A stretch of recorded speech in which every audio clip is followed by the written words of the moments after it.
ಪ್ರಜಾಧ್ವನಿ ಇದು ಪ್ರಜೆಗಳ ನಂಬಿಕೆಯ ಧ್ವನಿ.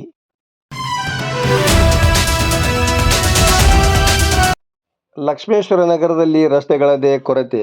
ಗದಗ ಜಿಲ್ಲೆಯಲ್ಲಿ ಎರಡನೇ ದೊಡ್ಡ ಪಟ್ಟಣ ಎಂಬ ಹೆಗ್ಗಳಿಕೆಗೆ ಪಾತ್ರವಾಗಿರುವ ಲಕ್ಷ್ಮೇಶ್ವರ ನಗರದಲ್ಲಿ ಸಂಚಾರ ರಸ್ತೆಗಳ ಕೊರತೆ ಎದ್ದು ಕಾಣುತ್ತಿದೆ. ದಿನದಿಂದ ದಿನಕ್ಕೆ ಅಭಿವೃದ್ಧಿ ಹೊಂದುತ್ತಿರುವ ಪಟ್ಟಣದಲ್ಲಿ ಒಟ್ಟು 133 ಕಿಲೋಮೀಟರ್ ಉದ್ದದ ರಸ್ತೆ ಇದೆ. ಅದರಲ್ಲಿ 22.5 ಕಿಲೋಮೀಟರ್ ಡಾಂಬರ್, 31 ಕಿಲೋಮೀಟರ್ ಕಾಂಕ್ರೀಟ್ ಹಾಗೂ 28 ಕಿಲೋಮೀಟರ್ ಖಡೀಕರಣ ಮಾಡಿದ ರಸ್ತೆ ಮತ್ತು 36 ಕಿಲೋಮೀಟರ್ ಕಚ್ಚಾ ರಸ್ತೆ ಹಾಗೂ 16 ಕಿಲೋಮೀಟರ್ ಈಗ ಸದ್ಯ ನಿರ್ಮಿಸಬೇಕಾಗಿರುವ ರಸ್ತೆ ಸೇರಿಕೊಂಡಿದೆ. ಆದರೆ ಪಟ್ಟಣದಲ್ಲಿ ಯುಜಿಡಿ ಯೋಜನೆ ಅನುಷ್ಠಾನಗೊಂಡ ನಂತರ ಹದಗೆಟ್ಟ ರಸ್ತೆಯನ್ನು ದುರಸ್ತಿಪಡಿಸಲು ಈವರೆಗಾದರೂ ಪುರಸಭೆ ಮುಂದಾಗಿಲ್ಲ. ಇದರಿಂದಾಗಿ ಇರುವ ಡಾಂಬರ ರಸ್ತೆಯಲ್ಲಿ ದೊಡ್ಡ ದೊಡ್ಡ ಗುಂಡಿಗಳು ನಿರ್ಮಾಣವಾಗಿದ್ದು ಇದು ಜನರಿಗೆ ತೊಂದರೆಯಾಗಿ ಪರಿಣಮಿಸಿದೆ.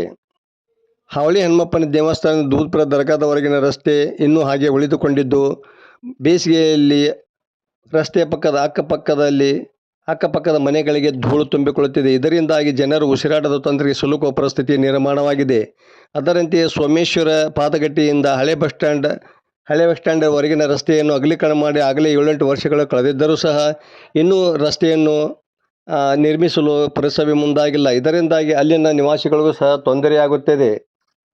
ಇನ್ನು ಪಟ್ಟಣದಲ್ಲಿ 16 ನೂತನ ಬಡಾವಣೆಗಳು ನಿರ್ಮಾಣಗೊಂಡಿದ್ದು ಅಲ್ಲಿಯೂ ಸಹ ರಸ್ತೆಗಳ ಒಂದು ಕೊರತೆ ಎದ್ದು ಕಾಣುತ್ತಿದೆ. ಇದರಿಂದಾಗಿ ಅಲ್ಲಿನ ನಿವಾಸಿಗಳು ಸಹ ಪುರಸಭೆ ವಿರುದ್ಧ ಹಿಡಿಶಾಪ ಹಾಕುತ್ತಿದ್ದಾರೆ.